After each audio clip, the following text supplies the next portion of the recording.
Every 4 computers now have primary control of critical vehicle functions. All right, everyone, welcome to today's ASRG webinar.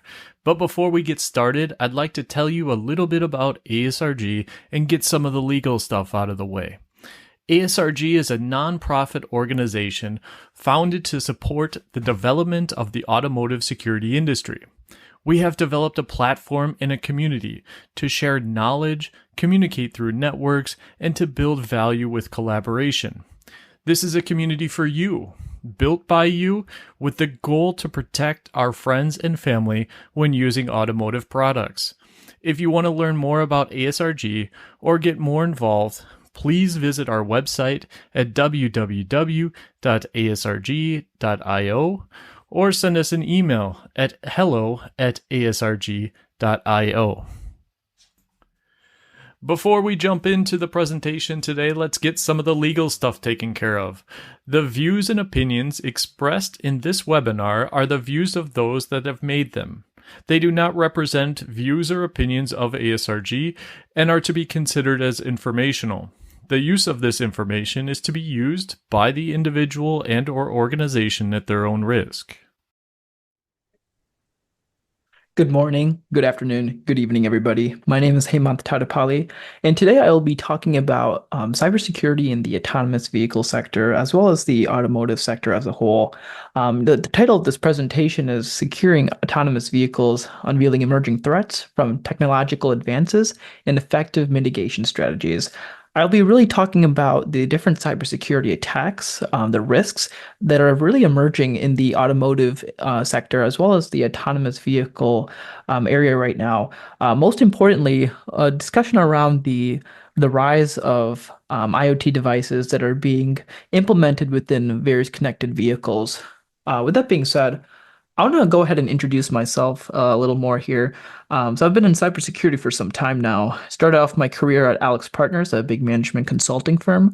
From there, went and pivoted to Mandiant, a big cybersecurity firm doing strategic consulting.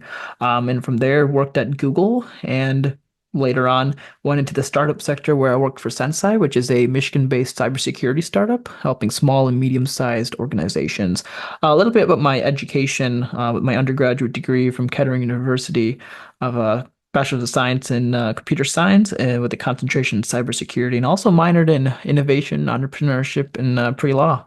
With my master's from the University of California, Berkeley, I do have some really specialized research areas, specifically with cyber policy, law, security compliance, API security, really looking at the detection and the forensic analysis around threats and vulnerabilities, like the penetration testing side, especially in the automotive security, part of it when it comes down to autonomous vehicles, as well as data privacy. With the rise of artificial intelligence, we've seen a really big trend towards PII and the handling and dissemination of all of that data that is being put into an LLM. So those are a little bit, parts of my research. And again, hopefully everybody will really take some great things out of this presentation today. So with that being said, I do want to talk about just a little bit about May Mobility, who we are, what we do, right? So, we always start with the why. We've been founded to really solve a unique challenge that's been facing in the world today. There's been an imbalance in access to mobility within, because of congested cities and towns. And so the result is that a company that uses technology, we're here to create a better, cleaner, and more accessible way to get around. There's been an increased, amount of different people that are living in urban environments, and this has been leading to increased traffic congestion in our cities. A lot of this congestion and poor infrastructure is making transportation more dangerous, our commutes more difficult, and even the environment being more polluted. And this is, in a specific situation, this can be solved, right? But with the right people, purpose, and technology. So, today we operate autonomous vehicles in several cities, demonstrating that we are really focused on more than just research, but focused on impact. Our developments and our deployments in a lot of these cities really allowed us to go ahead and learn more about riders' needs and about what works in autonomous technology today, to really in order to continue to evolve the mobility of tomorrow. With our vision, our vision here is to transform cities through autonomous technology to create safer, greener, and more of an accessible world. And this really relates to, our mission as well, which is, May Mobility was founded to address mobility issues around the world, and that is where autonomous vehicles come into place. With that being said, I want to go ahead and get started with, the cybersecurity part of this presentation. So in 2023, there were 295 reported automotive cybersecurity incidents, right? So as the automotive industry continues to get more connected and digitalized, it's opening up a lot more opportunities for revenue. But with that, the ways cars can be attacked are evolving, right? We have seen, moving beyond just the traditional targets we used to think about. Back in 2022, the main ways that vehicles were attacked were actually through telematics, application servers. This made up about 35% of the attacks. Then there were actually remote keyless entry systems around at 18%. There are electronic control units at 14%. Automotive smart mobility APIs of 12%. Infotainment systems. Now, some of the newer areas of concern are things like subscription services. So, for example, in-car subscription services. They ask drivers to share their personal information, which opens them up to identity and authentication related attacks. We've seen a lot more when it came down to the rapid growth of EVs, EV charging networks, infrastructures. A lot of this has become, a big attack vector. And, hackers can really take into consideration of where a lot of this comes into place, right? And fleet management systems are also something to watch out for, because fleet vehicles are all connected. They're attacking infrastructure. This could let hackers go after multiple vehicles at once. Something else I want to talk about here is, smart mobility APIs. They are a growing target. The number of API attacks was actually like over 380% in 2022. A lot of this is showing the risk is, as we are increasing more digitalization is, where are these APIs being used? That's a question that a lot of the cybersecurity researchers are taking into consideration is API security. To move on further here, again, I'm a really big fan of statistics, so I do want to share some more here. Cybercrime is growing in its impact, right? We've seen global damages estimated around $6 trillion just in 2021. And there's actually projections showing that by 2025, a lot of these losses could surge up to $10.5 trillion annually, which is marking around a 15%, annual increase. Now, the impact on the automotive industry. The automotive industry has not been spared. It's been experiencing a 225% increase in cyber attacks over the last 3 years. Remote cyber attacks are the primary method, which are being accounted for 85%, with 40% targeting backend servers. Now, with the common attack types, a lot of this is ransomware, data breaches, the control system breaches. And a lot of these attacks can disrupt operations, compromise safety, and really lead to the significant financial losses. There's also a rise on the supply chain and ransomware side too for attacks. Overall, the automotive sector could really face $505 billion lost by 2024, just because of cybersecurity attacks. And this is why, we come into place as cybersecurity professionals to ensure and mitigate that risk, from spreading. So next, I do want to talk about, safety and security when it comes down to, cybersecurity in the automotive sector, and especially in autonomous vehicles. While safety focuses on really the protection against technical failures, I'd say security is preventing malicious manipulation. So to dig in that, a little more, safety measures aim to really ensure that the proper functioning of critical systems, such as brakes, steering, and acceleration. For example, we see like the redundant braking system in modern cars. Those are ensuring that if one system fails, another is available to stop the vehicle. We talk about fail-safe mechanisms. These are crucial in automotive safety. These mechanisms are designed to detect and respond to various failures to minimize risks. For example, in the event of a steering system failure, we see a fail-safe mechanism that might engage to maintain some level of control over the vehicle. Now, on the other hand, we have security, which is the prevention of malicious manipulation. Security here is measuring, the implementation of the controls to prevent unauthorized access and manipulation of vehicle systems. For instance, encryption is used to protect sensitive data that's being transmitted between vehicle components to prevent eavesdropping or tampering. Authentication mechanisms ensure that only authorized users can access certain vehicle functions. For example, we see a key fob with a unique digital signature that's required to start some modern cars, and it's preventing unauthorized access. With that being said, safety and security both come hand in hand, at least in the automotive cybersecurity, sector. While safety measures protect against technical failures to ensure the physical safety of passengers, we see that security measures are being protected against cyber attacks to safeguard data and prevent malicious manipulation of vehicle systems. To move on further here, I want to talk about the vehicle architecture component diagram a little more. As you see here, the ECU, it's a critical component in modern vehicles. It's responsible for controlling the engine's operation, based on input from various sensors. However, the ECU is vulnerable to cyber attacks, which can have some serious implications for vehicle safety and security. Some vulnerabilities that can actually be associated with the ECU can come down to like unauthorized access. So if hackers can gain access to the ECU, they can manipulate engine performance, leading to potential safety hazards or unauthorized access to vehicle functions. We've seen hard-coded credentials. Many ECUs have hard-coded credentials, which can be exploited by attackers to gain easy access to the system. We also see internet-enabled administrative interfaces. Now, an internet-enabled administrative interface can be exploited by attackers to manipulate the ECU, which can potentially compromise the vehicle's operation.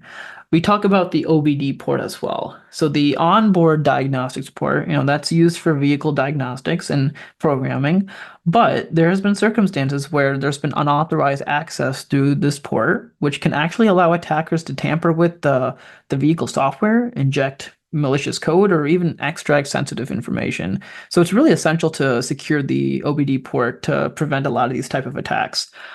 Wireless tire pressure monitoring systems. These sensors are pretty critical. They communicate wirelessly with the vehicle's ECU to monitor tire pressure.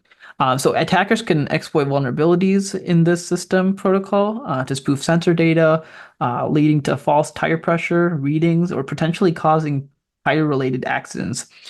So something else to also note here is that the TPMS data, like the tire pressure readings, may be considered actually sensitive information that can be used to track or even identify vehicles and drivers. Lastly, we have the brake and steering systems. So modern vehicles actually utilize electronic systems for brake and steering control. So any vulnerability in a lot of these systems, whether due to like software flaws or cyber attacks, can lead to the system to the loss of control or the vehicle's braking, or even the steering functions. This poses a significant safety risk at the end of the day. Now, let's talk about, autonomous vehicle cybersecurity. So, although Tesla doesn't expect to be fully self-driving for consumers at least this year, maybe, soon to come in the next few years, highly autonomous vehicles are really appearing on more and more street corners. So we've seen Waymo and GM's Cruise both operate driverless vehicles on public roads. And we a lot of these see that these autonomous vehicles represent, autonomous particular challenges for cybersecurity experts. So we've seen with challenges with AI and machine learning, the issue with a lot of these technologies is that they rely on artificial intelligence and machine learning to function. And AI and ML are both particularly vulnerable to evasion attacks and sensory manipulation. Just like a person, an AI relies on external inputs to understand its environment. When hackers attack an autonomous vehicle, they can hijack its sensors, either making the vehicle stop in its tracks or taking total control. So by taking total control of these vehicles, bad actors and cyber criminals can do some extreme damage. And so that's why securing AI technologies and machine learning is crucial, to protecting the future, a lot of these highly autonomous vehicles. The complex systems and real-time security portion too is important because moreover, since autonomous vehicles have complex and distributed system, it is very difficult to detect and react to cyber attacks in real time. So, a simple shutdown, as it is common with conventional IT systems, is not feasible since it could lead to dangerous situations. And so, in order to ensure critical safety functions, to continue being operational, even in the case of malfunction, additional fallback systems and redundancies are required. Another part I want to also talk about here is like the life cycle consideration. So all these considerations must, of course, really be taken into account right from the concept phase onwards and must be monitored across the entire product life cycle. So, putting special attention, especially with it has to be paid to managing software updates, also in accordance with the UN regulation numbers, with 156. So considerations during the concept phase also affect the operation as well as the maintenance stage. So APIs in autonomous vehicles handle sensitive data, including real-time location, sensor data, user information. It makes it crucial to ensure that a lot of this data is transmitted securely and remains unaltered. APIs enable real-time, data exchange. This is something that we see where specifically with the cameras, LiDAR, central processing units, a lot of this comes into place where we are making sure that the vehicle is secured. And with the software updates, the diagnostics and maintenance, a lot of this comes into place to ensure that people are safe.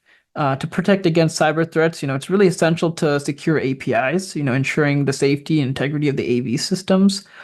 We talk about how it's really important to mitigate a lot of this.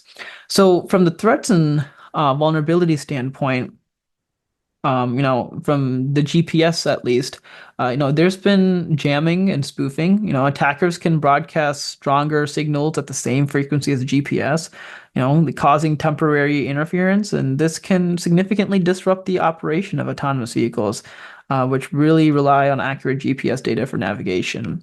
From the spoofing standpoint, more subtle attacks. Spoofing involves broadcasting falsified GPS signals to mimic authentic ones.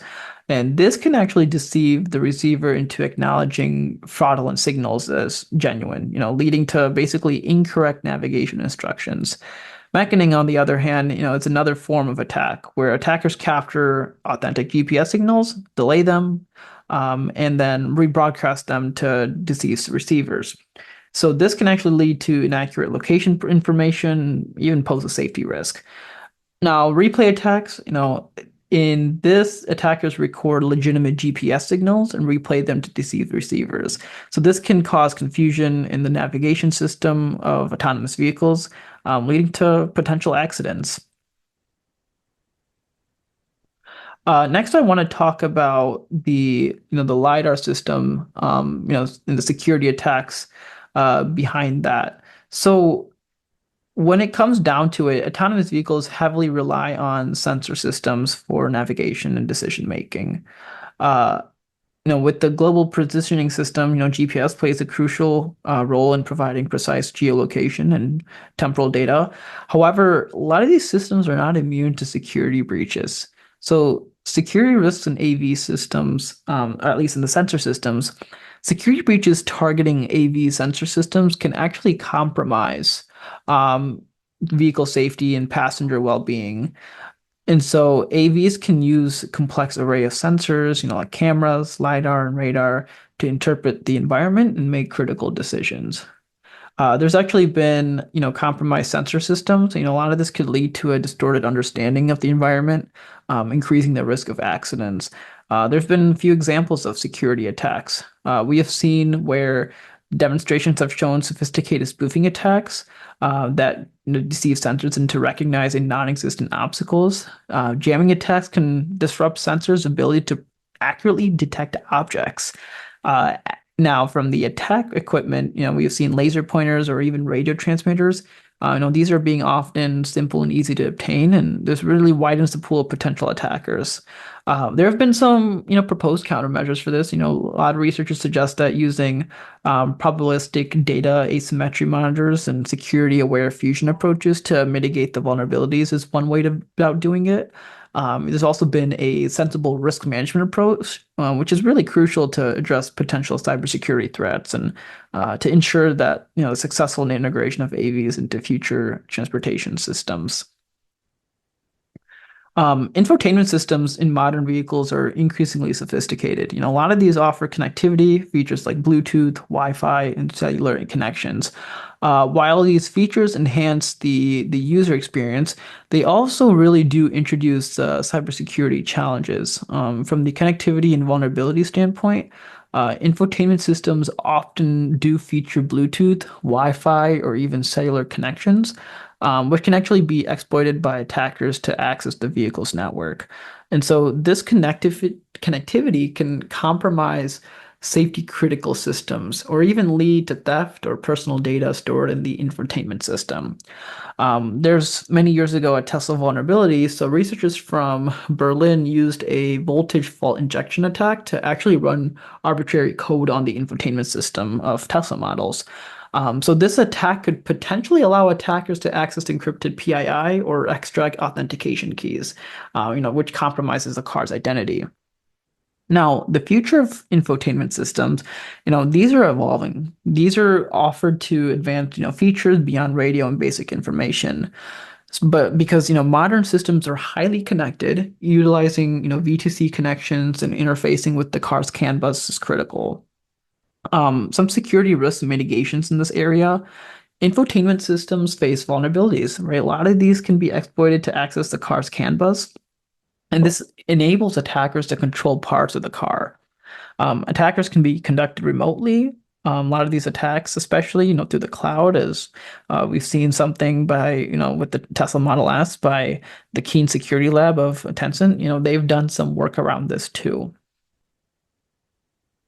Now, I want to talk about the exploiting part of EV charging infrastructures.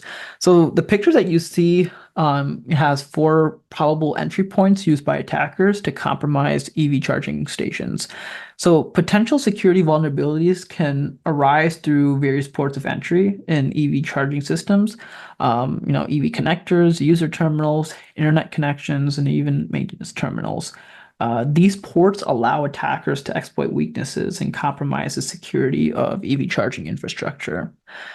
The service provider relates to the operator network to maintain information on energy and also the time required for specific EVs.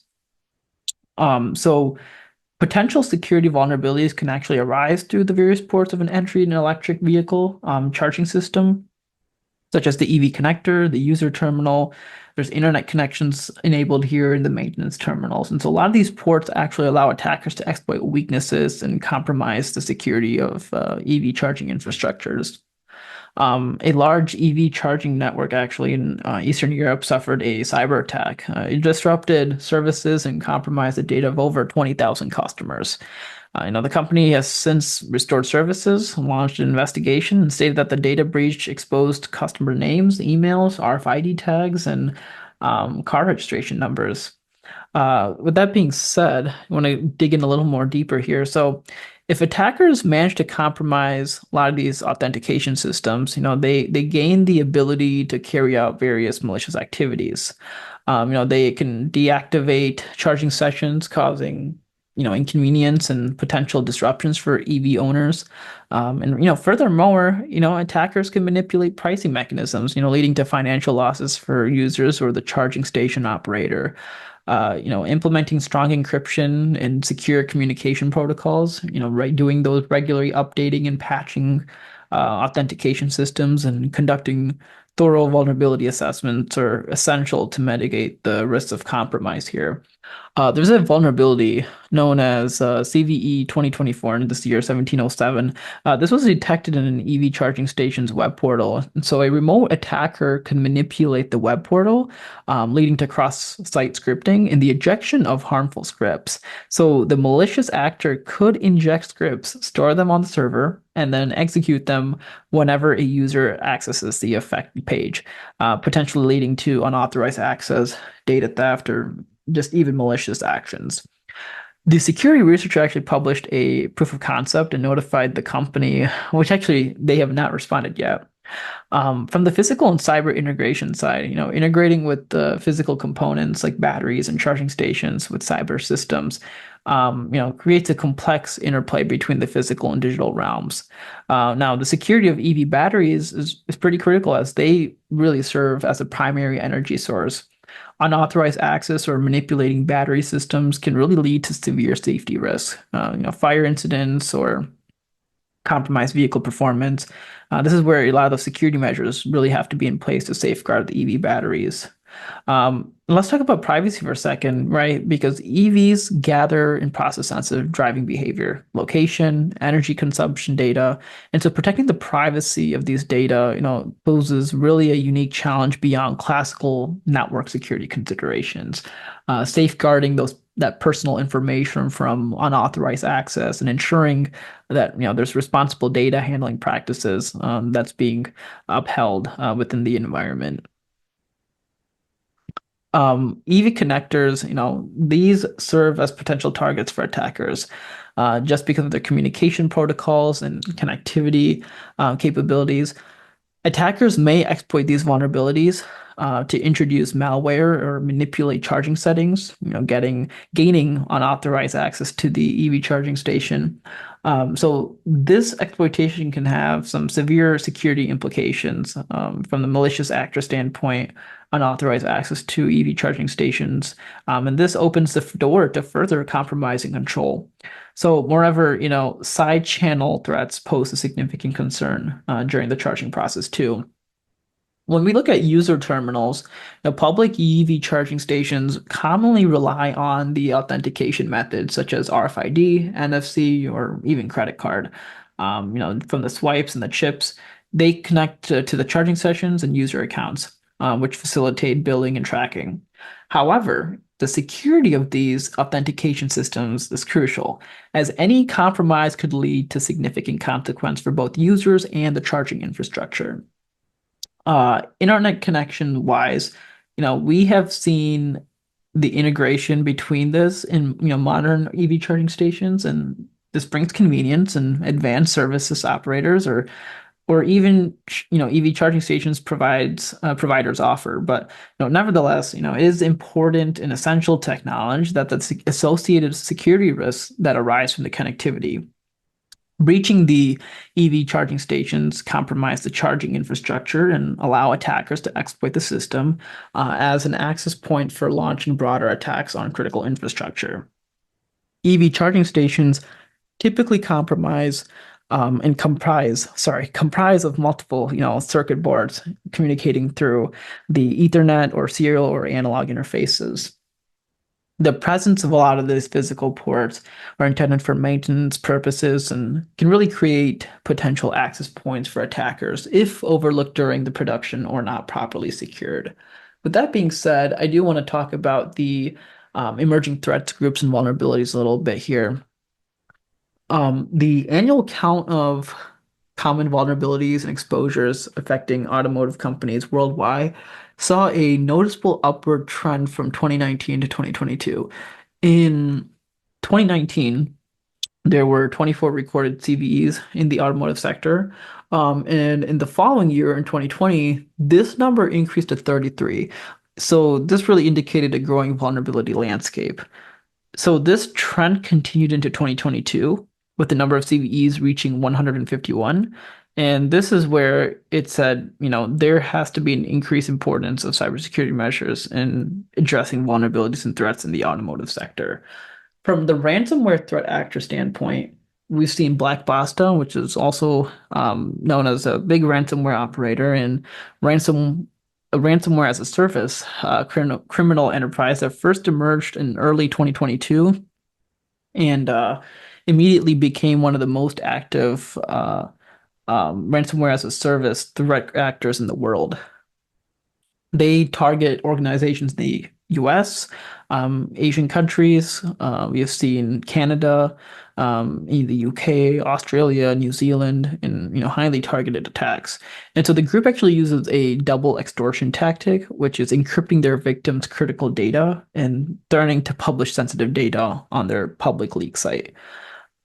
Black Basta, their core membership is thought to have spawned from the Conti threat actor group, because of the similarities in their approach to malware development, leak sites, and communications for negotiation. We've also seen Cactus, which is a notorious ransomware group, focused on financial gains, recently claimed responsibility for a cyber attack on one of the automotive OEMs, as well as the supplier. So this actually, in 2023, December 7th, 2023, there was a substantial loss there, with the release of some of the stolen data, including employee passports and various business documents, blueprints, NDAs. And this group operates by exploiting vulnerabilities in virtual private networks, so VPN appliances, to gain system access. Lockbit ransomware. This is a ransomware as a service operation with the core handful of members creating its malware and running its website and infrastructure. So this core group licensed its code to affiliates who launched attacks against companies, steal their data, and then try to extort money from them. Since many officials, distribute Lockbit, the access vectors they use are pretty varied, from spear phishing emails with malicious attachments to exploiting vulnerabilities in publicly facing applications and using stolen VPN and RDP credentials. So Lockbit affiliates are really known to also buy access from other parties. Moving forward here, the Zenblade vulnerability is another significant implication for the automotive sector, particularly in vehicles equipped with affected AMD chipsets. So understanding a lot of the importance here, requires kind of a closer look at the architecture of modern vehicles and, the reliance of powerful CPUs and GPUs for advanced features like ADAS. So impact on the vehicles, vehicles with affected AMD chipsets, such as Tesla's Model Y, are vulnerable to Zenbleed. We've also seen the vulnerability's ability to bypass virtualization technology in vehicles. This raises a big concern about data leakage and compromise in security measures. Zenbleed also poses a significant security risk, potentially facilitating data exfiltration of sensitive information like passwords and tokens. CVE 2023 6248. This is a Series 4 IoT gateway vulnerability. So the Series 4 IoT Gateway's unsecured MQTT server allows remote attackers to execute arbitrary commands on connected devices. So the server also leaks location, video, diagnostic data, and posing serious privacy and security risks for users of vehicles. We also seen the Rolljam attack. Rolljam attack is a form of wireless attack that targets vehicles with keyless entry systems. And so it works by intercepting and replaying the signals between a key fob and a car, allowing an attacker to unlock the car without the owner's knowledge. So this really highlights the importance of securing wireless communication in vehicles to prevent, unauthorized access and potential theft. Now, let's take a quick moment here to talk about GRC. We've seen a lot of GRC being used from the infrastructure standpoint, but it's really important to know in some of the best practices when it comes down to automotive security and autonomous vehicle security. We talk about the standards for adherence, ISO 27001 implemented SOC 2, ISO 21434, ISO 26262, and something that's interesting is UL 4600. Now, UL 4600 is specifically talking about cybersecurity and autonomous vehicles, and that is something that a lot of the industry professionals rely and use as a framework. A lot of other things to take into consideration when it comes down to GRC is Fleet API, right? A lot of companies have Fleet API. We also have PII with apps, and specifically a lot of companies that are using apps to, for riders to request rides. There's a lot of PII that comes into place with that. In a lot of companies that are utilizing hospitals for public transportation, HIPAA is another big cybersecurity GRC component too.